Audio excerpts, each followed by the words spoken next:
en clase ya me la pueden preguntar y con gusto empiezo a aclarar todas las posibles dudas que tengan sobre sus exámenes o sobre su calificación. Pero bueno, confío y espero de que no exista. Espero de todos modos, por si las moscas, les digo, ya me avisan, ¿vale? Vale, profe. Eh, Nada más un favorzote, chavos. Si no hay dudas, obviamente sé que prácticamente el jueves ya sería, bueno, el jueves ya no tenemos clase. Nada más sí me gustaría que les digo, checaran. Y si tienen alguna duda o pregunta, les digo mañana durante la clase para que yo pueda corregir si es que hay algún error. Si no hay quejas, si no hay comentarios, si no hay ninguna, vaya, algo que aclarar, obviamente yo cerrando mi acta, yo ya no puedo hacer nada, ¿vale? Entonces, porfa, nada más les encargo de que chequen sus calificaciones correspondientes, por favor, ¿vale?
No se escucha porque tengo mi micrófono apagado, chaval. Pero quedaron que me avisaban. ¿Quieren? Ya comenzamos, yo no tengo ningún problema. Sí, profe, ya son las 30 ya. Vale. Ok, como les había comentado, las clases anteriores, después de aplicarles el examen el día viernes, les había dicho que íbamos a comenzar a ver lo que es cálculo de velocidades, cálculo de aceleraciones, que es la parte pues más pesada, la parte más fuerte de lo que es en sí lo que es el curso. Aquí obviamente ustedes ya saben, por ejemplo, que se trata en este caso un mecanismo de 4 eslabones, específicamente, bueno, de 4 eslabones, no de 4 barras, de 4 eslabones. ¿Por qué de 4 eslabones? Porque el elemento número 3, que es un acoplador, es una placa, ¿vale? Entonces, hay diversos métodos para calcular velocidades y aceleraciones. No dudo que el semestre pasado ya hayan trabajado con alguno específicamente, no sé, la verdad no tengo el gusto de conocerlos a todos, o bueno, algunas voces se me hacen conocidas. Eh, si, bueno, trabajaron conmigo, voy a recordarles aquí lo que es el método vectorial. Si cursaron con algún otro compañero de la academia, seguramente vieron también otro método o continúan con el método vectorial. Entonces, ahorita voy a resolver este problema por 3 métodos, donde el último método que veo generalmente es el que yo recomiendo. Es el mentado método de la imagen, o en ocasiones le llaman el método de velocidades relativas. Ese método es muy sencillo, tiene más virtudes que contras, se puede decir así. Entonces, cualquiera de esos métodos es válido. Obviamente, cada método tiene su detalle en ese sentido. Generalmente se les recomienda, bueno, con el que más se acostumbren a trabajar. Ahorita les voy a ir explicando cada uno de ellos, pros y contras. Sin embargo, no quiere decir que sean los únicos. Hay otros métodos que son métodos más matemáticos. Ahí el detalle y la experiencia nos ha dicho que sí se llegan a perder un poco porque obviamente son conceptos, ¿cómo se llama? temas que en teoría ya vieron hace mucho tiempo y no recuerdan muy bien o de plano no vieron. Entonces, les digo, sí hay muchos métodos para poder resolver este tipo de problemas. Sin embargo, específicamente, como les comentaba cuando vimos la parte de posición, eh, generalmente se nos pide determinar las velocidades, aceleraciones en determinadas fases de movimiento o en posiciones muy específicas. Eh, vaya, sería pues, muy manchado, déjenme llamarlo así, pedirles que calculen todas las velocidades de este mecanismo durante todo el ciclo de movimiento, porque tendríamos que estar haciendo muchos dibujos y estar interpretando cuáles serían las posibles posiciones. Entonces ahí, por eso les comento, se les enseña esa parte, vaya, de análisis, y específicamente pues, en determinadas posiciones, porque es donde nos interesa precisamente cuando el elemento, o en este caso los mecanismos, estén desarrollando un trabajo que nos va a beneficiar, ¿vale? Entonces, en este caso, lo que generalmente yo recomiendo hacer antes de que otra cosa pase es determinar la movilidad. Ustedes ya la saben determinar. En este caso, sabemos que es un mecanismo de 4 eslabones, ajá, y cada uno de estos puntos, ¿vale? Este punto que estoy poniéndolo como O2, este punto A, este punto C y este punto O4 vendrían siendo condiciones o pares de un grado de libertad. Por lo tanto, si se sustituyen en la ecuación del criterio de Kurzweil, esta movilidad me va a dar 1. Ahora, esa movilidad, como yo les comenté en un momento, veíamos, es la cantidad de movimientos o parámetros cinemáticos que yo les tengo que dar o se nos tienen que proporcionar para que el mecanismo funcione de la misma manera. Como la movilidad es una, perdón que lo haga, en este caso, ¿qué es lo que ven? Que nos están dando precisamente un dato de velocidad, obviamente todos los radios o longitudes de mis elementos, y lo que nos piden determinar la velocidad del punto B, la velocidad angular de 3 y la velocidad angular del elemento número 4, ¿vale? Entonces, voy a comenzar precisamente trabajando con lo que es el mentado método vectorial. Ese método vectorial, al igual que los demás, perdón, trabajamos por tipos de movimiento, chavos. Esto es bien importante. ¿Por qué razón? Porque si no sabemos los tipos de movimiento, pues obviamente no sabemos qué ecuaciones vamos a ocupar. Entonces, nada más literal y vulgarmente, como dice, ¿no? Estaríamos dando palos de ciego. Entonces, en este caso en particular, aquí en nuestro problema, nos están dando la velocidad de entrada sobre lo que es el elemento número 2. Que si recuerdan, ustedes ya saben, o sabemos, que el elemento 2 en este caso viene siendo nuestro elemento de entrada. Entonces, voy a trabajar, o aquí estoy representando, quiero indicarles que debo de trabajar primero con el elemento número 2 o con el eslabón de entrada 2, al cual voy a determinar su velocidad tangencial, que en este caso es la velocidad del punto A. ¿Por qué la velocidad del punto A? Porque es en esa articulación o en ese punto donde se comienza a derivar el movimiento hacia los demás elementos. Por lo tanto, utilizo la velocidad angular, en este caso ya nos las dan en radianes sobre segundo, y el radio del elemento. Esto es un producto cruz, esto es un producto vectorial, por lo tanto, como resultado voy a obtener o vamos a obtener un vector. ¿Por qué me gusta en particular, o generalmente, como yo les explico en dinámica, porque yo resuelvo de esta forma? Esto se resuelve mediante un determinante.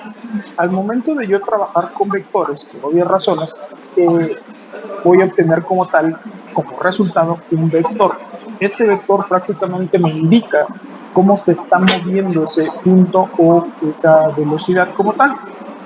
Armo mi determinante. En la primera fila estoy colocando en el eje K la velocidad angular. Ojo, ¿por qué negativo? Como aquí lo indico, es por regla de la mano derecha. Todos los giros en sentido horario van a ser negativos, giros en sentido antihorario van a ser positivos. Por eso le coloco menos 40 sobre el eje K. En la siguiente fila, tanto en Y como en J, o en X y en Y, como lo quieran ustedes ver, estas son las coordenadas o las proyecciones o las componentes, como lo quieran llamar precisamente, de ese elemento número 2. ¿Vale? Entonces resuelvo este determinante y obtenemos este vector. Este vector que obviamente es la componente en Y y es la componente en J. Físicamente este vector, chavos, yo tengo aquí pintado, vean, represento el elemento 2, esta es la velocidad angular, y por lo tanto este vector velocidad de A, si ustedes observan, sale disparado hacia abajo y hacia la izquierda, ¿vale? Que si yo quiero descomponerlo, déjenme llamarlo así, pues obviamente estas serían sus respectivas componentes, tanto en X como ¿va? Siguiente paso, que es precisamente lo que tengo encerrado en este rectángulo, es plantear la ecuación sobre el elemento o el eslabón que desarrolla movimiento plano general. Primer pregunta para ustedes, chicos, chicas. ¿Saben por qué trabajé con esta ecuación? Sí. ¿Seguros? No, profe, yo no. Es porque está No. viendo el A desde C, ¿no? Visto desde C. Sí. O sea, la ecuación como tal, o sea, no es otra cosa que es movimiento parte de plano general, la parte de traslación y la parte de rotación. Aquí les pregunto esta razón, ¿por qué razón? O les pregunto por qué utilicé esta ecuación.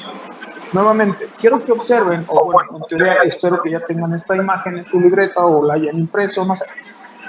Aquí, el acoplador 3 es una placa, ¿cierto? Es una placa triangular. Toda la placa desarrolla movimiento plano general. ¿Por qué estoy trabajando nada más con A y con C? Ojo, va.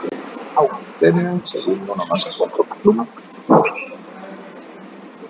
Vean, es válido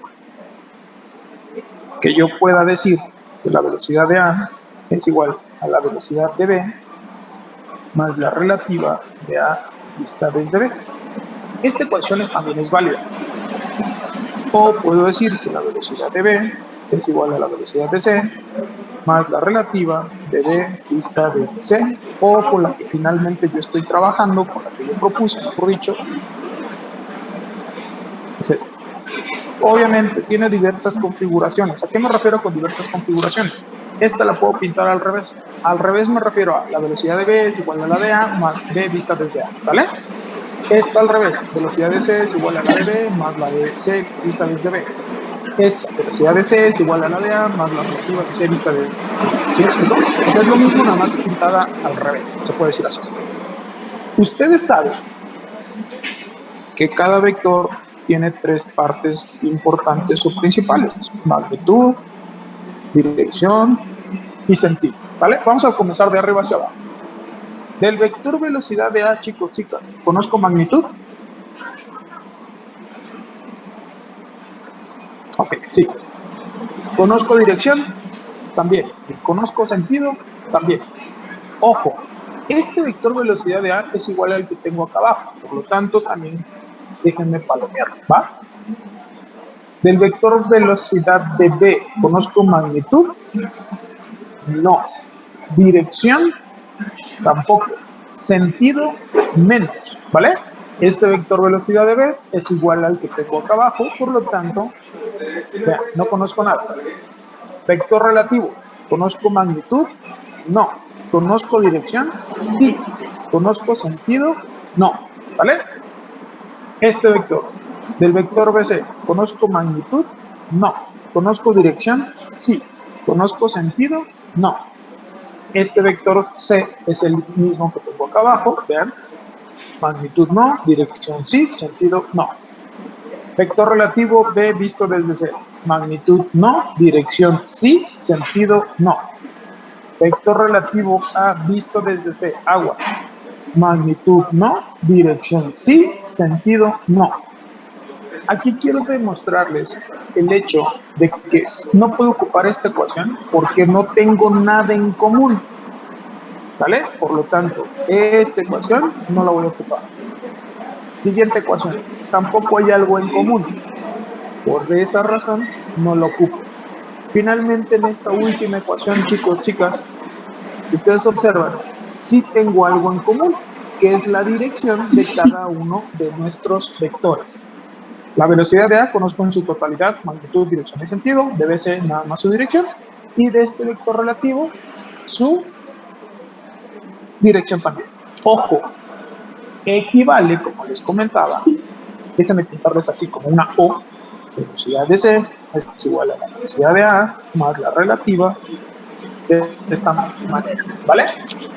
Sigue siendo lo mismo, magnitud de C no la conozco, la dirección sí, el sentido no. Velocidad de A conozco todo, de este vector relativo, de igual forma, no conozco magnitud, sí dirección y no sentido. Si se dan cuenta, sigo teniendo algo en común, por lo tanto, puedo trabajar con esta ecuación o con esta ecuación, ¿vale? Esta es una de las formas en las cuales nosotros generalmente les explicamos con qué ecuación podemos comenzar a trabajar. ¿Sí me explico? Entonces, generalmente siempre se les recomienda que ustedes por lo menos utilicen dos puntos, en este caso A y C, que por lo menos conozcan bien cómo se mueven. ¿Sí queda claro? Sí, Sí, profe. sí, profe. Papas. Entonces, por esa razón estoy trabajando con esta ecuación N, ¿vale? Entonces, vean, del vector velocidad de A, aquí lo tengo subrayado, ya conozco todo, magnitud, dirección y sentido, ¿sabes? Del vector BC en N. Nuevamente, aquí si se dan cuenta, estoy representando al elemento número 4 que contiene el punto C. Este elemento 4 está pivotado en este extremo que se llama O4, ¿vale?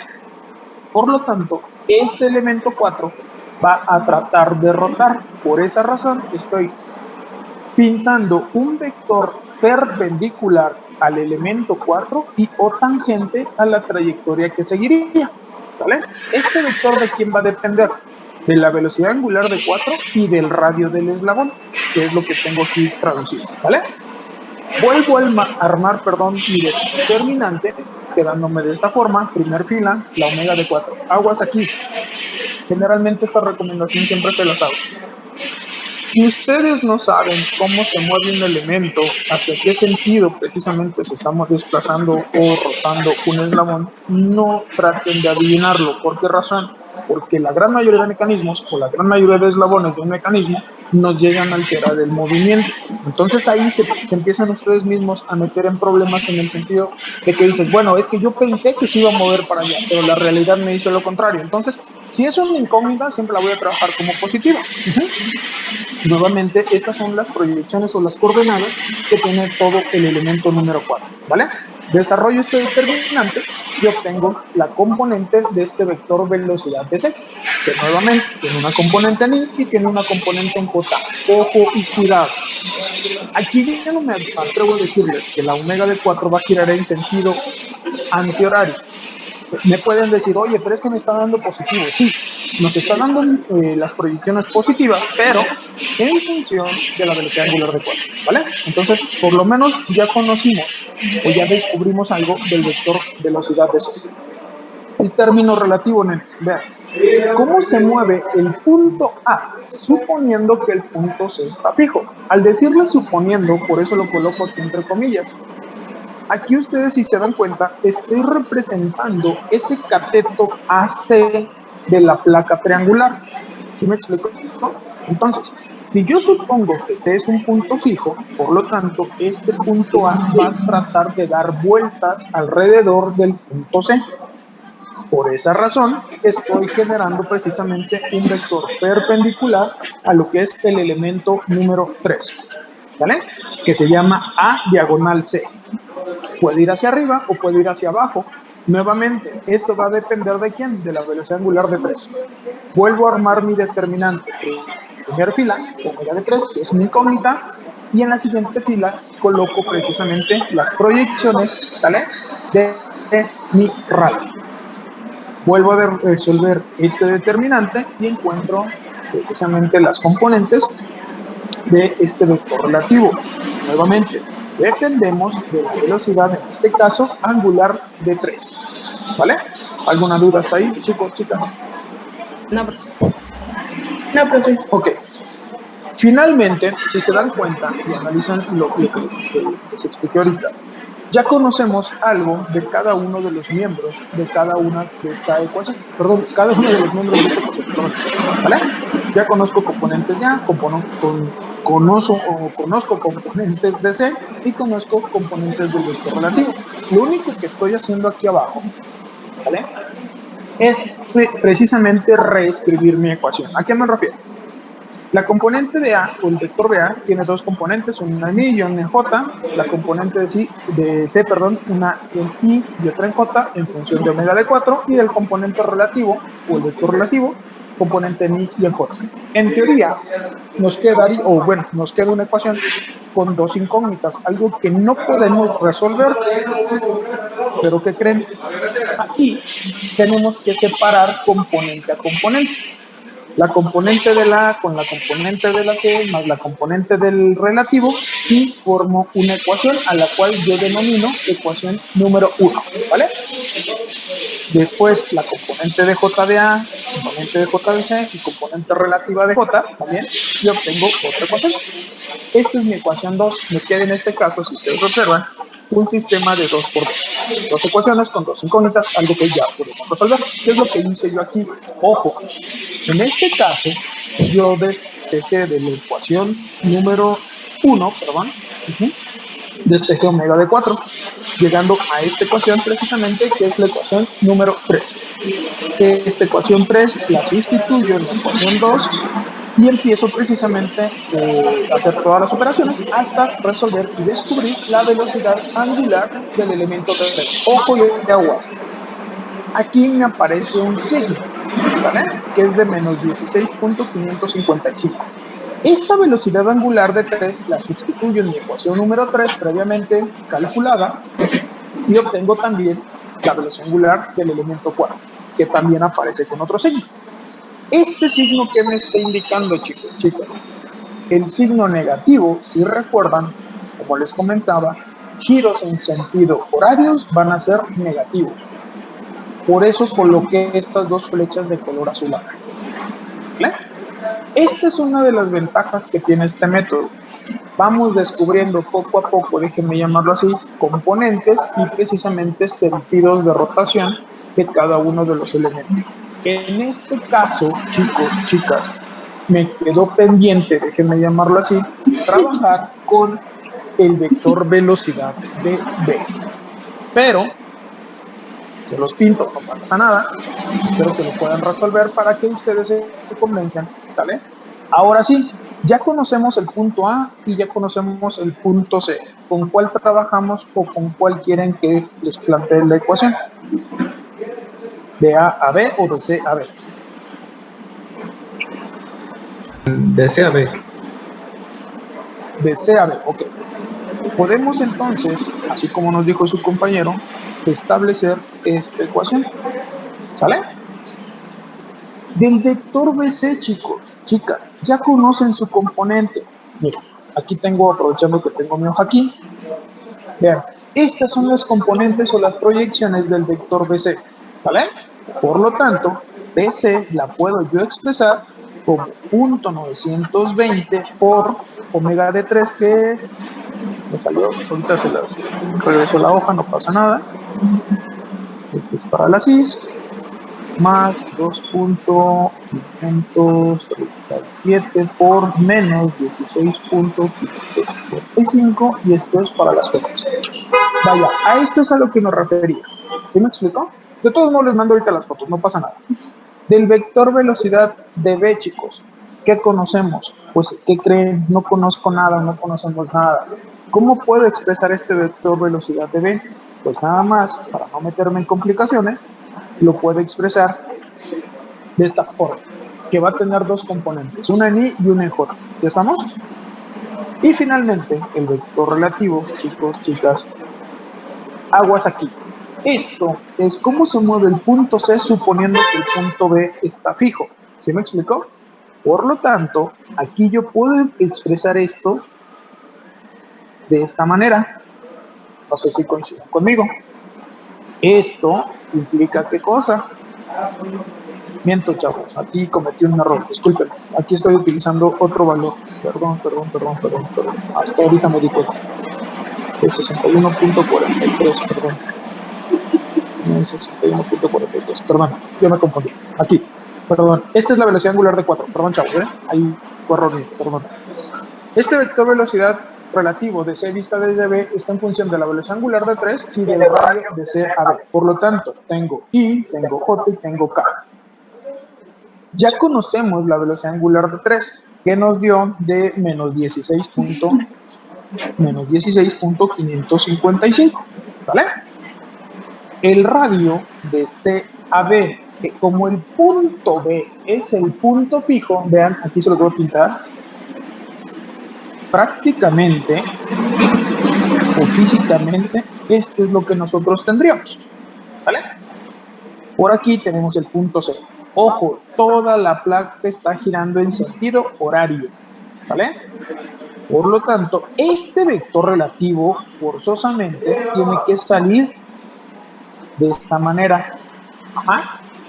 ¿Cómo lo voy a hacer? Ya conozco el radio de B a C, que es de 3.5 centímetros. Por lo tanto, vean, las componentes me quedarían 3.5 por el coseno de 35 grados. 3.5 por el seno de 35 grados y aquí se. Obviamente, al resolver este determinante, ¿qué es lo que vamos a tener? Tapo la columna de la cis, es 0 por 0, da 0, menos 16.555, que multiplica 3.5, seno de 35.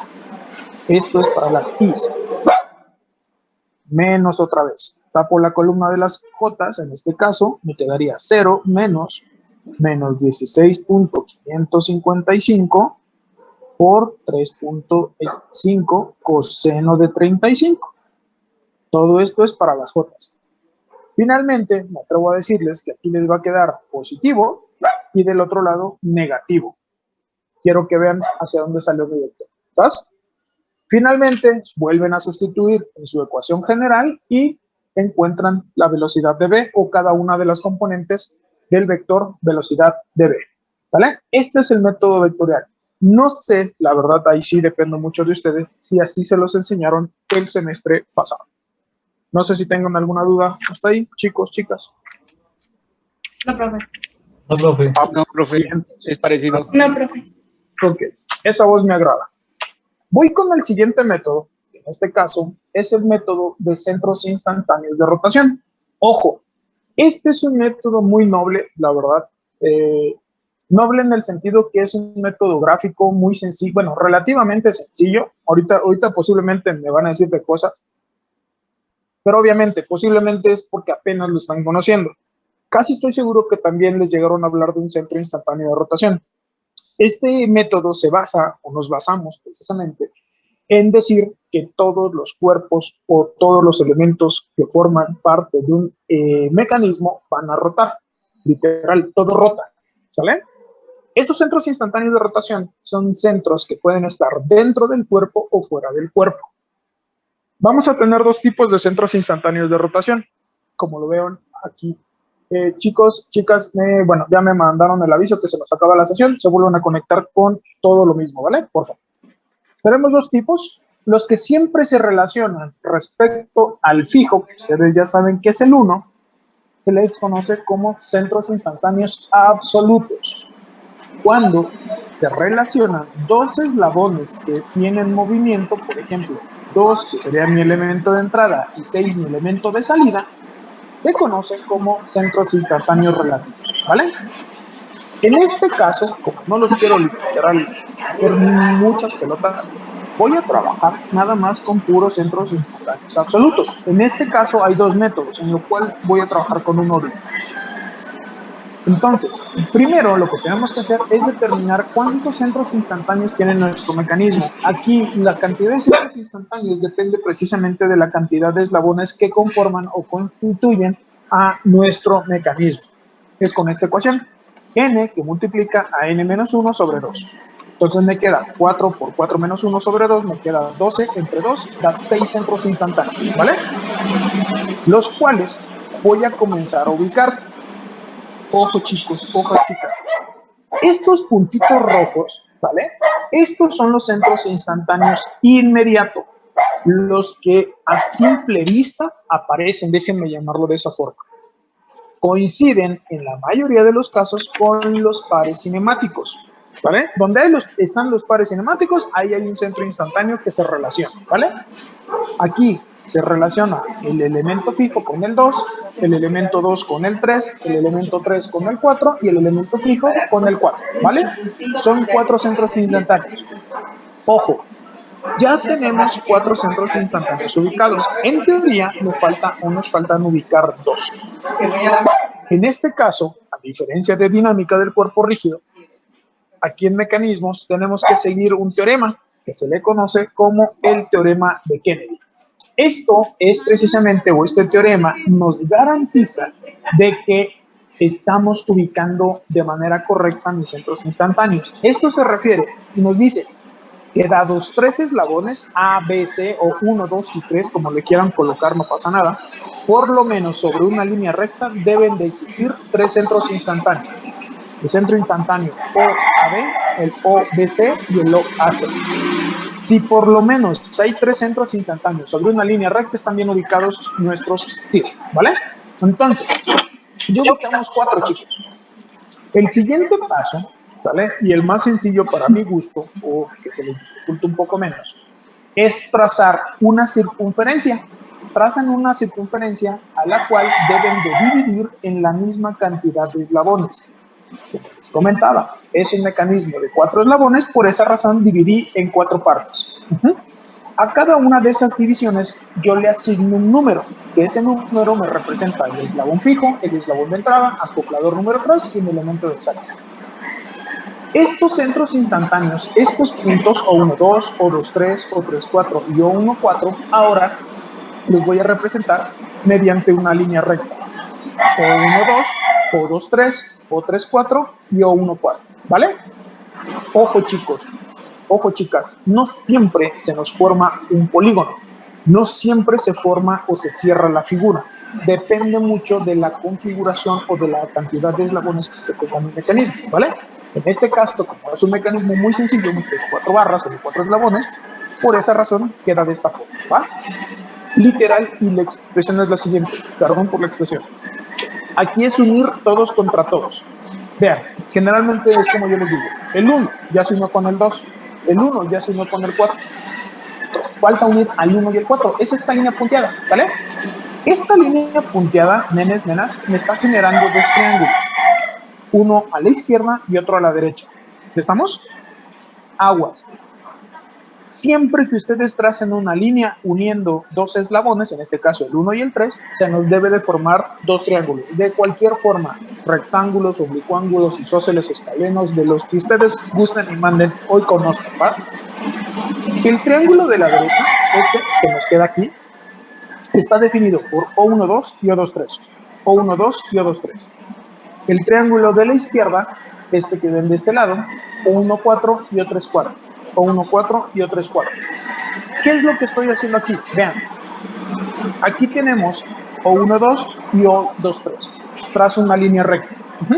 Del otro lado, O1, 4 y O3, 4. Vuelvo a trazar otra línea recta. Donde estas dos rectas se corten, se intersecten, ahí aparece el centro instantáneo O1, 3. ¿Vale? ¿Cómo me doy cuenta que estoy trabajando bien? 1, 3, 1, 2, O2, 3. Tengo 3. 1, 3, 1, 4, 1, 3, 4. Tengo 3 centros instantáneos. ¿Vale?